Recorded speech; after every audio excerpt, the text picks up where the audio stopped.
2026년 대한민국 직장인들에게 최악의 시나리오가 현실이 되고 있습니다. 삼성, LG, 현대차 등 대기업들이 앞다퉈 구조조정을 발표하고 있죠. 희망퇴직이라는 달콤한 이름으로 포장된 칼날이 당신을 향하고 있습니다. 하지만 절대로 그 유혹에 넘어가서는 안 됩니다. 그 이유를 지금부터 말씀드리겠습니다. 먼저 희망퇴직의 실체부터 정확히 파악해야 합니다. 이건 희망이 아닙니다. 회사가 당신을 내보내기 위해 포장한 구조조정의 첫 단계일 뿐입니다. 2025년 말부터 시작된 이 흐름은 2026년 상반기에 정점을 찍을 것입니다. 실제로 작년 한 해 동안 대기업 희망퇴직자가 2만 명을 넘어섰습니다. 그들 중 70% 이상이 지금 재취업에 실패하고 후회하고 있죠. 왜 그럴까요? 희망퇴직금이 생각보다 적고 재취업은 생각보다 어렵기 때문입니다.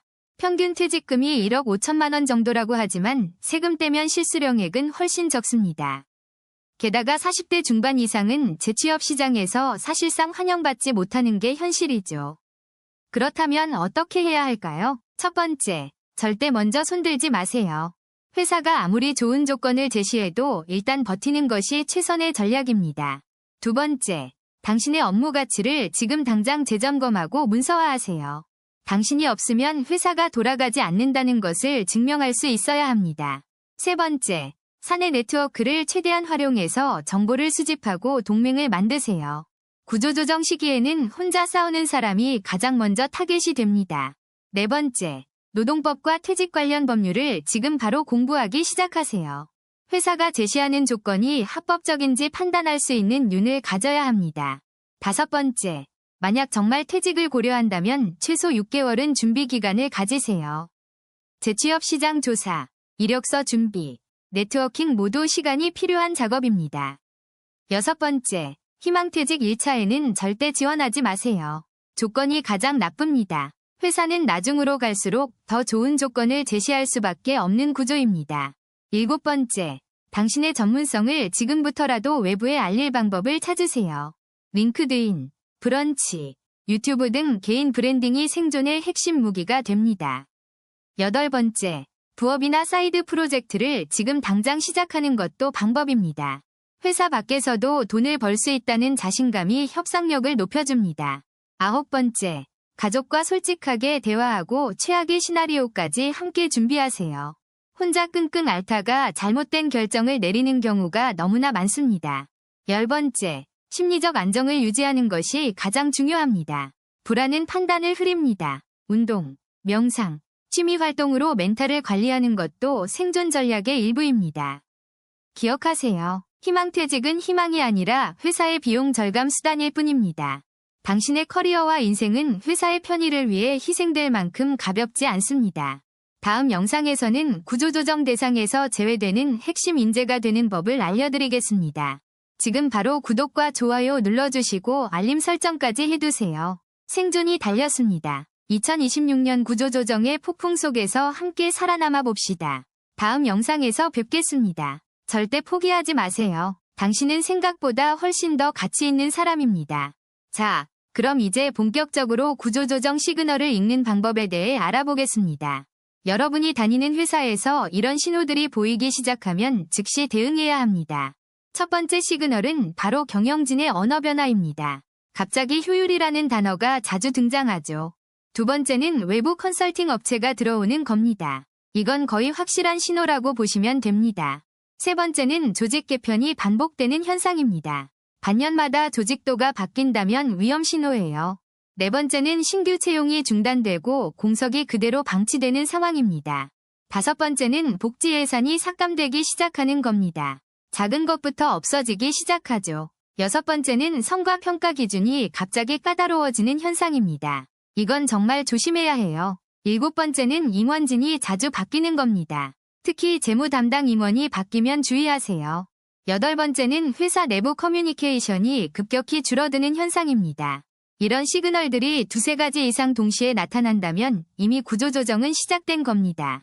그렇다면 이제 실제로 어떻게 대응해야 하는지 구체적인 전략을 말씀드리겠습니다.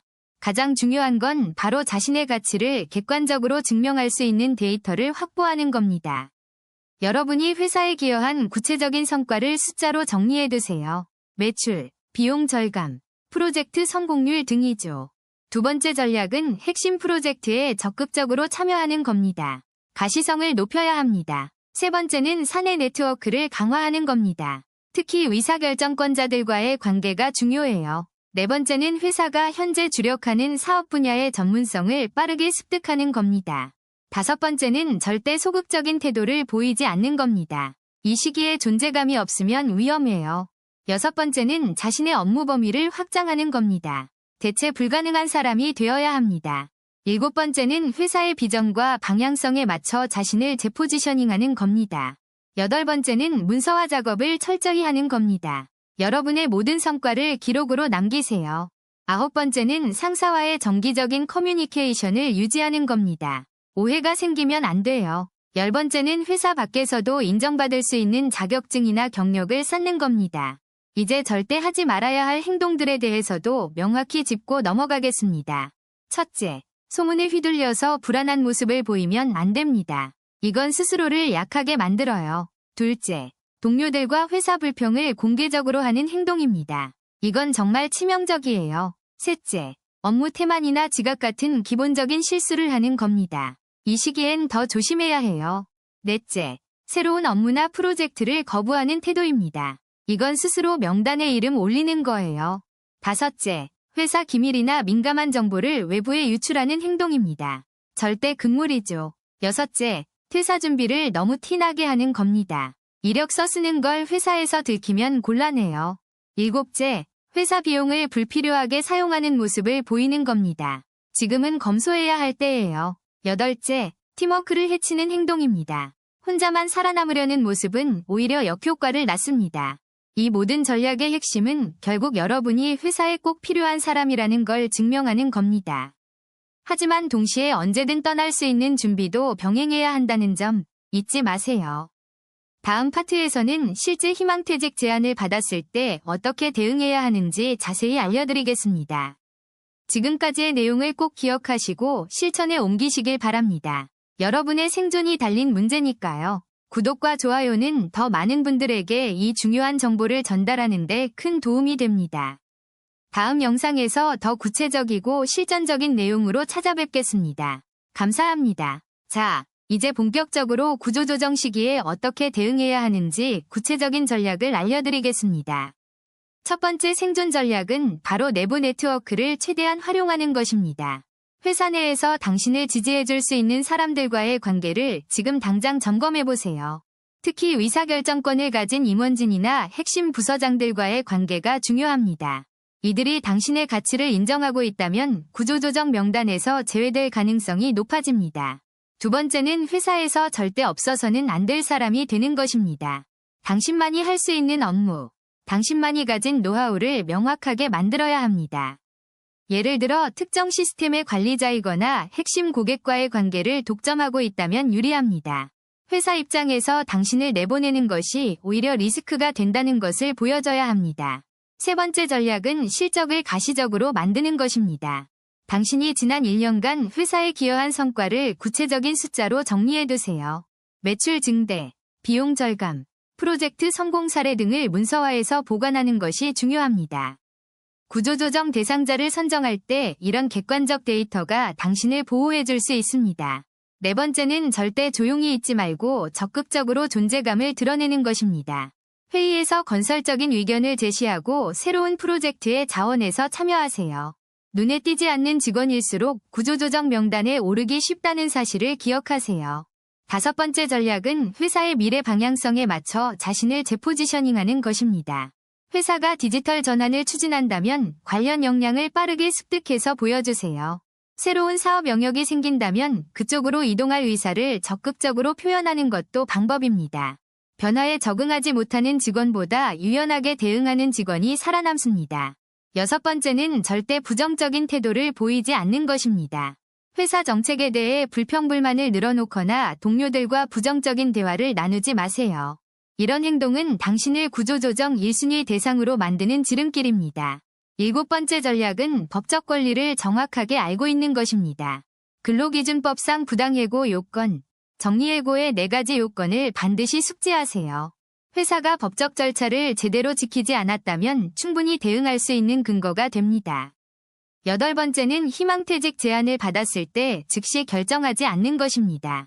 최소 2주에서 한 달 정도 시간을 두고 냉정하게 판단해야 합니다.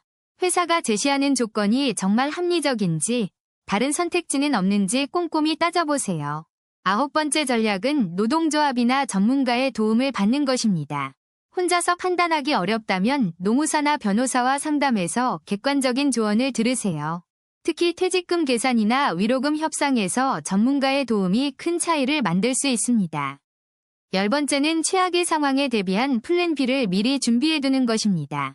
이력서를 업데이트하고 이직 시장을 미리 탐색하면서 심리적 안정감을 확보하세요. 준비된 사람만이 어떤 상황에서도 당황하지 않고 최선의 선택을 할 수 있습니다. 마지막으로 가장 중요한 것은 절대 감정적으로 대응하지 않는 것입니다. 냉정하게 계산하고 전략적으로 움직이는 사람이 결국 가장 유리한 조건을 얻어냅니다.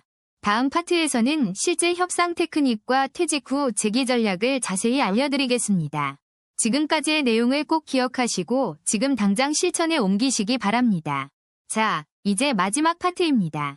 지금까지 배운 모든 전략을 실전에 적용하는 방법을 알려드리겠습니다.